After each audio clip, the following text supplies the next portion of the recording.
Hello, welcome back to TF1C. It's the Formula 1 chat, and we're here to discuss the Spanish Grand Prix. It's Formula 3 time, and it was a very interesting weekend for certain drivers. I mean, we'll start with qualifying. Yes. It was Roman Stanek. That was it. On pole. Strong lap from him. Close behind, obviously P2 was Victor Martins. P3 was Smolia, which is a very good lap from him. P4 Isaac Hajar, and then P5 was Arthur Leclerc. Bearman P6. Top 5. Goated. Yeah. Very unlucky in the race. Reversed grid. Do they reverse the? They reversed top 10, wasn't it? Well, no, because then Vidales came through from P. I think it's reverse top. No, there was a penalty, I believe, for someone. For Juan Manuel Correa. Yes. I believe, which meant that Vidales started on sprint race pole with Jack Crawford alongside. Was it Crawford? Yes, it was Jack Crawford. He qualified P9, flipped result around for the sprint, meant he started P2. So decent, interesting results in qualifying. Obviously, Victor Martins P2 was going into this weekend was the joint championship leader with Arthur Leclerc in P5. Now has pushed well away from Leclerc. I want to quickly talk about Leclerc because what a chaotic race he had. I didn't see the sprint. We were out during the sprint, so I haven't actually seen that, but he did get some good points there. And Martins got nothing. And then in the feature, I mean, what on earth was he doing at turn 1 with David Vidales? Got 5 seconds for that. Then Correa tried to push him wide. I was really aggressive on the defence, and he just bounced over some grass. And then he gave the position back despite not being told to. And then he lost loads of pace. Battle with Saucy. It was all messy for him. But I don't know. Leclerc usually has some really strong pace, but I just don't think he's that great a driver. I think the fact he's so much older than the other drivers on the grid, I think the only reason he's still there is because his name holds a lot of weight now, thanks to his brother. Yeah. I don't rate Leclerc that highly, but I think he will definitely get that Premier seat for next season. Yes. Yeah. If one of imagine Drugovich will go. He'll either move up or maybe like a Formula E move or something like that. It would be good for Drugovich. Anyway, sprint race wise, David Vidales did win the sprint from Jack Crawford P2. Then Kaya Colette got P3. Arthur Leclerc, the man you just mentioned, got P4, and Juan Manuel Correa got. I believe it is Correa, isn't it? Yes. No, hang on. Correa is COR. Okay, hang on. I need to find out who this is. I can't tell who it is. Oh, I believe it's Colapinto. COL? No, JCO. I swear I've seen that, but I can't remember who it is. No, it's Colapinto. I believe it's Colapinto. Because there's no COL on here. COL is 8th in the championship. There isn't a COL on this grid. Let me just have a COL look. is probably Colette, I imagine. No, because that's C's, because it's Kaya Colette. How many bloody C? Yeah. Blimey, there's so many drivers. There's 34 in the championship this season. Anyway, I'm going to keep running with this. I'm going to try and find JCO. Yeah, Vidales won. I think it is Correa, because it's one Correa. It's not Ido Cohen, that makes no sense.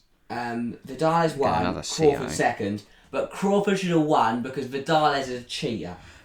It's Franco Colapinto. It wouldn't make any sense to be JCO. Okay, well then I'm guessing it must be Correa then. Because Correa's COR. Well, no, but there isn't a COR on the grid. I know he raced this weekend.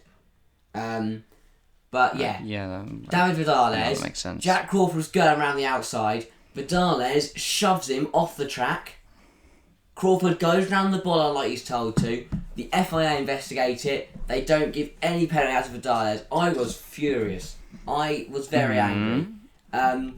Vidales pushed him off. Simple as that. And if he'd given him the room, Crawford would have got the through and won the race.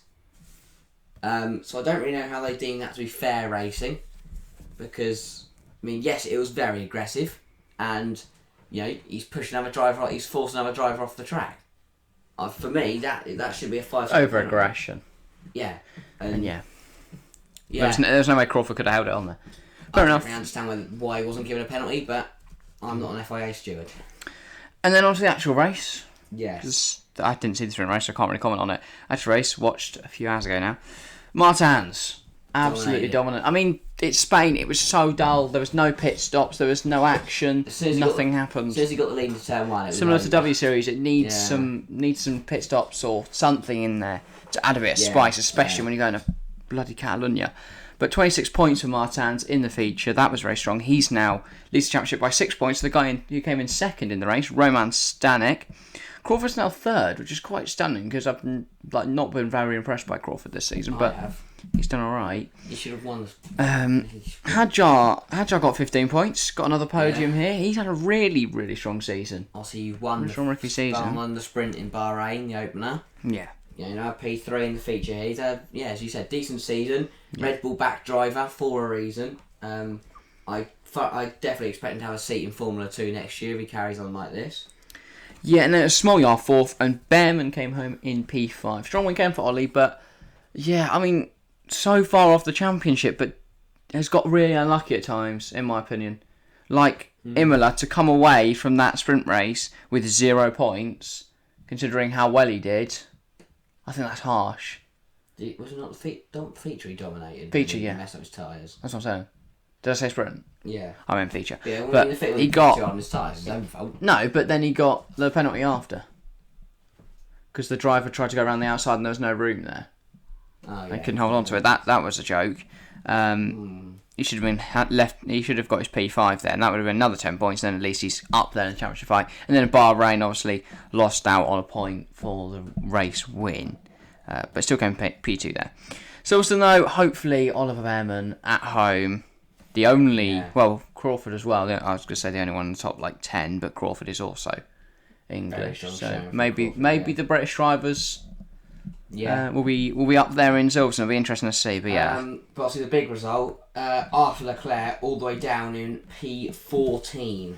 Now P5 in the championship for Leclerc. I don't rate Arthur. I think if he doesn't win the championship, how on earth can he expect to have a primacy? Especially when Crawford's ahead of him and Bearman isn't far off him considering it's his rookie season. Yeah. Obviously, a few incidents. Also, we saw Benavidez into a wall. We saw O'Sullivan into a wall. I genuinely don't think I've seen a race this season where Benavidez hasn't put it in a wall. Yeah. Or at least hit another driver at some point. Yeah. We saw obviously Vidales had to pit because Arthur Leclerc drove into him. Arthur Leclerc forgot brakes. Pepe Marti and Hunter Yaney crash into each other. It's like, teammates. I think I literally said at the time this was getting dull, and then everyone just decided to drive into each other for a laugh. Because the Leclerc incident with Vidal, was it the second one with Correa. That happened, and then you had the Campos or something like that. Yeah, because lap 15 was Leclerc and Vidales. Then lap 16 was Leclerc and Correa and Hunter Yaney and Marty. It all kicked off all at the same time. And then obviously on the last lap, Kush, Miney, what did he do? Oh, he crashed with someone at turn 1 and came last. Yeah, he crashed with Endo Trulli at turn 1. Yeah, I mean, you could genuinely take out the bottom half. Yeah, a Formula 3. The only thing that you could limit it to 20. Interesting is when you chuck 30 young drivers onto the grid and just see what happens. And I'm not saying we should just bin them all off because we need as many drivers in there as possible. You want to give as many seats as possible, but equally there are some drivers that genuinely just go for a bit of a laugh. And then you said David Schumacher did one weekend and looked better than any of the guys below him in the championship. So do you go for the championship standings? Sure, Martins leads the way, 62 points. 6 points behind him, it's Roman Stanek. And then another 6 points behind him, it's Jack Crawford. All quite tight at the top, because then 3 points behind him is Isaac Hadjar. And 4 points behind him is Arthur Leclerc. Then there's a huge jump back. 15 points behind Arthur Leclerc, it's Alexander Smoljar. He's only a point ahead of Oliver Bearman, who's a point ahead of Colapinto, who's 5 ahead of Correa, who's 2 ahead of Vidales in 10th. I think the big one for me there is Alexander Smoljar. Came out of nowhere. We didn't really have much in the first 2 rounds. So the first round in Bahrain and then Imola. This weekend he got 4-6. Imola, he was up there, got nothing in the... He was up there in the feature, didn't get anything from it. But then, did deliver a solid 17 points, which is, 6 more than he accumulated in the first 2 rounds combined. And I think Isaac Hadjar's done exceptionally well in his debut. Hadjar's been quietly Formula 3. consistent. Yeah. Like, he's had good pace in quali and then converted that into solid position in the race. Like nothing that particularly stunning. No. But just solid results. Obviously got the sprint race win in the first. Bahrain, which was undeserved. Bearman deserved that. I'm just going to die on that hill. His own fault. He went extended track. No. But yeah, Formula 3 is next in Silverstone, so they're going to miss 3 events on the Formula 1 calendar, but then they are back in Silverstone with all the other series. I don't know why they keep doing that. Like, why don't you just send one of them to Canada? But they're chucking them again. We'll have all 4 like top motorsports. Canada's only going to have F1. There's nothing else going on that weekend. Couldn't put F3 there. Jesus, that'd be horrific. What? The Wall of Champions would become a You can't put firing F3 board. at Monza, Baku or Canada. F3 go Monza, don't they? So not Monza, Monaco. Monaco, Baku. Why not Canada?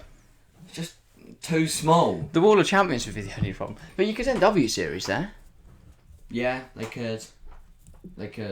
I don't know why they don't do that. But I guess they said they want everything at Silverstone. Silverstone. Yeah, because, Silverstone, we're British. Yeah. NAF track. No, of course No, it is. that's It's a brilliant great. circuit. But yeah, I don't think we need all 4. Because this weekend, it's been so hectic and filled with racing. It's almost too much. So my whole time Can't watching keep racing. eyes on everything. Yeah. I mean, literally didn't see the Formula 3 sprint race because there's just so much going on. Which is a shame. Because you can't just move your whole life for racing usually, and that means you have to miss some stuff. Which is, a bit annoying. Well, if you've bought tickets to the Catalonia circuit, Yeah. you've been for a great weekend. Really? I mean, there's no racing. Still You're watching literally F1, just still watching F1. the quali You sessions more wouldn't say, interesting. if someone offered you the tickets, you're not going to turn it Yeah, down. obviously, but you're saying they bought them. Yeah, if you're a Spain relative, If you're you've got- fly all the way to Saudi. Like the fact that in Formula 1, 73% of pole sitters at Catalonia have gone on to win the race. More than Monaco. Which is the highest of any circuit, more than Monaco, which is a track where you literally cannot overtake. So if Max is to come away with a win from that, because we've not seen the race yet at the time of recording, then it'll be very interesting. But that video, Formula 1, will be out after this one. Daniel Ricciardo. Make sure to go check that one out after this. But yeah, we posted F2 and F3 and W Series yesterday. Hope you enjoyed this F3 video. If you have, make sure to leave a like and subscribe if you're new. See how many subs we get this year. And then, get involved in the comments down below who you think's going to win the championship, what you thought of F3 at Catalonia, and should the track be tarmacked, as we discussed in the other 2 videos. And we'll probably discuss in the F1 if the bloody race is naff. Yeah. But yeah, thank you very much for watching. We'll see you next time. See ya.